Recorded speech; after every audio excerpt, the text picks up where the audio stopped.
Welcome back. हमारे YouTube channel teacher Ahmad पर विभिन्न बोर्ड और प्रतियोगी परीक्षाओं की तैयारी कराने के साथ साथ शिक्षक और शिक्षा विभाग से संबंधित केवल प्रमुख खबरें ही पहुंचाई जाती है। नियुक्ति पत्र वितरण और योगदान संबंधी सारी जानकारी के लिए और उसके उपरांत की सारी गतिविधियों से अवगत होने के लिए हमारे YouTube चैनल को जरूर सब्सक्राइब करें। आज के इस वीडियो में हम बात करेंगे अधीक्षा हेतु आवश्यक डॉक्यूमेंट्स। शिक्षा विभाग के निर्देशानुसार शिक्षक अभ्यर्थियों के विद्यालय का आवंटन उसके अधीक्षा यानी चॉइस के आधार पर किया जाएगा। सारे नियोजन इकाइयों के नियुक्ति पत्र स्थल की सूचना आने लगी है। अधीक्षा का कार्य किस दिनांक को संपन्न होगा यह भी पता चलने लगा है और सारे अभ्यर्थी अपनी अपनी तैयारियों में जुट चुके हैं। आज की इस वीडियो में हम बात करेंगे कि नियुक्ति पत्र वितरण स्थल पर आपको कौन कौन से डॉक्यूमेंट लेकर जाने हैं। शिक्षा विभाग ने कहा था कि अधीक्षा अनुसूची 1 के आधार पर नियोजन इकाई द्वारा क्रमिक रूप से किया जाएगा। यानी अनुसूची 1 जो शिक्षा विभाग ने जारी किया था उसमें सबसे पहले महिला अभ्यर्थी को अधीक्षा का अवसर दिया जाएगा, फिर पुरुष अभ्यर्थी को। सबसे पहले पिछड़े वर्ग के अभ्यर्थियों को अधीक्षा का अवसर दिया जाएगा, फिर सामान्य वर्ग के अभ्यर्थी को। उसके बाद लिखा हुआ है कि संबंधित अभ्यर्थी से कार्यपालक दंडाधिकारी के समक्ष लिए गए शपथ पत्र जो अनुसूची 2 में उपलब्ध है प्राप्त करते हुए नियुक्ति पत्र के प्रारूप अनुसूची 3 में वांछित सूचना भरकर इसे 6 प्रति में तैयार किया जाएगा। इस पंक्ति से स्पष्ट होता है कि आपको नियुक्ति पत्र वितरण स्थल पर आपको अधीक्षा स्थल पर शपथ पत्र लेकर जाना है और उसकी 6 प्रति लेकर जाना है। आपके पास जो ओरिजिनल शपथ पत्र है उसका 6 कॉपी फोटो स्टेट करा लेंगे, वह लेकर जाना है। यानी सबसे पहला डॉक्यूमेंट आपका जो हुआ वो हुआ शपथ पत्र।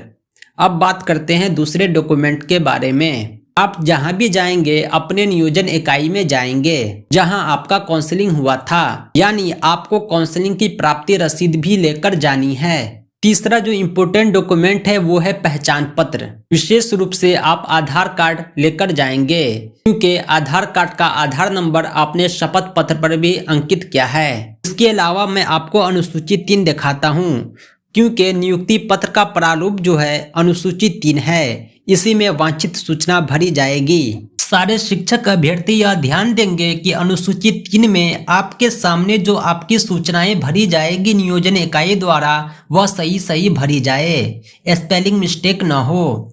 इसमें सबसे पहले अभ्यर्थी का नाम भरा जाएगा, उसके पिता या पति का नाम भरा जाएगा, फिर उसका अस्थायी पता भरा जाएगा, मेधा सूची में उसका पोजीशन क्या था ये भरा जाएगा, आरक्षण कोटि, उसके बाद उसका जन्म तिथि, उसके बाद बेसिक ग्रेड में चयन हुआ है या स्नातक ग्रेड में, उसके बाद पद स्थापन विद्यालय का नाम। अधीक्षा के आधार पर जिस विद्यालय को प्राथमिकता दी जाएगी उस विद्यालय का नाम यहाँ पर भरा जाएगा और आप इसी विद्यालय में योगदान देंगे। इसके अलावा आप कुछ अन्य डॉक्यूमेंट भी रख सकते हैं जैसे चयन सूची। और पिछले वीडियो में भी मैंने बतलाया था अधीक्षा की प्रक्रिया ओरली नहीं बल्कि रिटन होगी, यानी आपको सहमति पत्र भी करके जाना है। सहमति पत्र का प्रारूप मैंने अपने टेलीग्राम चैनल पर अपलोड कर रखा है, आप इस वीडियो के डिस्क्रिप्शन से डाउनलोड कर सकते हैं। शिक्षा विभाग ने कहा है कि नियुक्ति पत्र की 6 प्रति तैयार की जाएगी जिसमें एक अभ्यर्थी को उसी समय हाथों हाथ दिया जाएगा और एक डाक द्वारा अभ्यर्थी के पते पर भेजा जाएगा और बाकी 4 प्रधानाध्यापक को, प्रखंड शिक्षा पदाधिकारी, जिला शिक्षा पदाधिकारी को दिया जाएगा ताकि NIC पर भी अपलोड किया जाए। मैं कहना ये चाहता हूँ कि नियुक्ति पत्र की 1 प्रति जो डाक के माध्यम से भेजा जाएगा वो आपके ही लिफाफ और पैसे से भेजा जाएगा।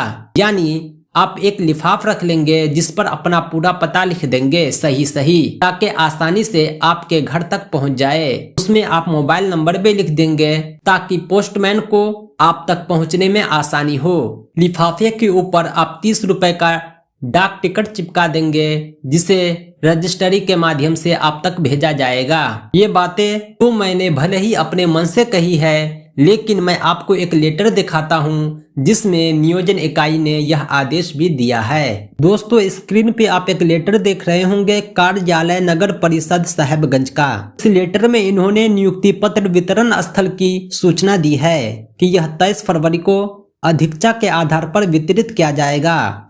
नीचे इन्होंने नोट में लिख दिया है कि सभी चयनित अभ्यर्थी अपने साथ सक्षम दंडाधिकारी का शपथ पत्र, काउंसलिंग प्राप्ति रसीद एवं पहचान पत्र के साथ स्वपता लिखा हुआ टिकट युक्त लिफाफा अपने साथ लाएंगे। तो बेहतर यह है कि आप स्वपता लिखा हुआ लिफाफा लेकर जाएं, डाक टिकट लगाकर। अंत में मैं एक बार फिर दोहराना चाहूंगा कि आप नियुक्ति पत्र वितरण स्थल अधीक्षा हेतु शपथ पत्र लेकर जाएं, उसकी छाप प्रति फोटोकॉपी, काउंसलिंग प्राप्ति रसीद, चयन सूची लेकर जाएं, पहचान पत्र लेकर जाएं, सहमति पत्र फिल करके जाएं, स्वपता लिखा हुआ टिकट युक्त लिफाफा भी लेकर जाएं। उम्मीद करता हूं कि यह वीडियो आपको काफी पसंद आया होगा।